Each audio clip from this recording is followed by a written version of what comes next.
CPIM Agartala Oncol Committee ni Shakhar Mumbai Amchai ni juda juda Hanmungti tini CPIM ni Shakhar Mumbai Bujong School Ganawo kaisa lama kinara asuki koklam panda songsalaiha Hanlaiha borok hekjane manai halnai tai chane rokno romnani bagi karak yatri romnani drain tai goli rogo lama snamnani tai hapangni hatara thangma nok lama kinara snamnani bai baksano nangmasek tuiman thogrnani tai thampui atari tongmano kasunani akorok hanlaiha borok যে প্রতিদিনের সমস্যাগুলো নিয়ে আমরা CPIM সারা রাজ্যব্যাপী আন্দোলন সংগঠিত করছি।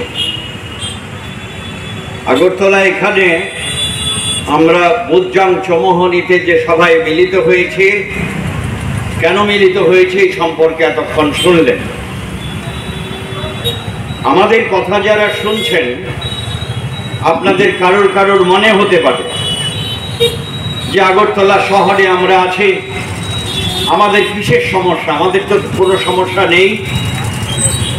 আপাতত বাহ্যিক বাইরের দিকটা খুবই সুন্দর, অর্থাৎ মহাসাগরের উপরটা স্রোতহীন নিশ্চল যেভাবে দাঁড়িয়ে থাকে, আমরা আগরতলা শহরের মানুষ মনে করি যে বোধহয় ত্রিপুরা রাজ্যের মানুষের কোনো সমস্যা নেই, আগরতলা শহরের মানুষের আমাদের কোনো সমস্যা নেই। আমরা আগরতলা শহরে যারা বসবাস করি, এই এলাকায় যারা বসবাস করেন সুনাগরিক, আপনাদের জীবনের অভিজ্ঞতা থেকে বুঝতে পারেন যে শুধুমাত্র ভালো লাইট চাকচিক্য দিয়ে আমাদের সমস্যাগুলোকে বোঝা যায় না। একটা মানুষের বাইরের পোশাক দেখে তার অভাব, তার যন্ত্রণা, তার ক্ষুধার কথা বলা যায় না। একইভাবে আমরা আগরতলা শহরে যারা বসবাস করি, আমরা জানি এখনো আগরতলা শহরের একটা বিরাট অংশে প্রতিদিন পানীয় জল, প্রতিশ্রুত পানীয় জল যায় না। যারা এটাকে প্রতিদিন এর জন্য সাফার করছেন, প্রতিদিন কষ্ট ভোগ করছেন পানীয় জলের অভাবে, একমাত্র তারাই বলতে পারেন। তারপর কি? তারপর এখানে বলা হয়েছে যে মশার উপদ্রব।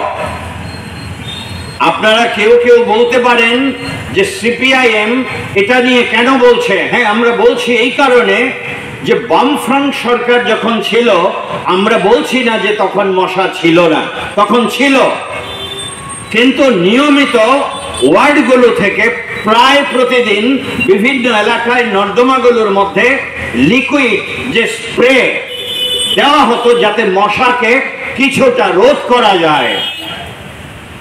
আমরা তো এটা দেখছি না আজকে।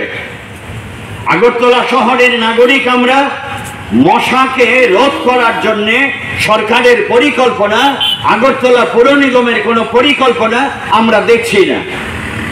পৌর নিগমের যারা আছেন তারা প্রতিদিন বলছেন যে দেখছেন তো আমাদের আগরতলা শহর স্মার্ট সিটি হয়ে গেছে, আমাদের কোনো সমস্যা নেই।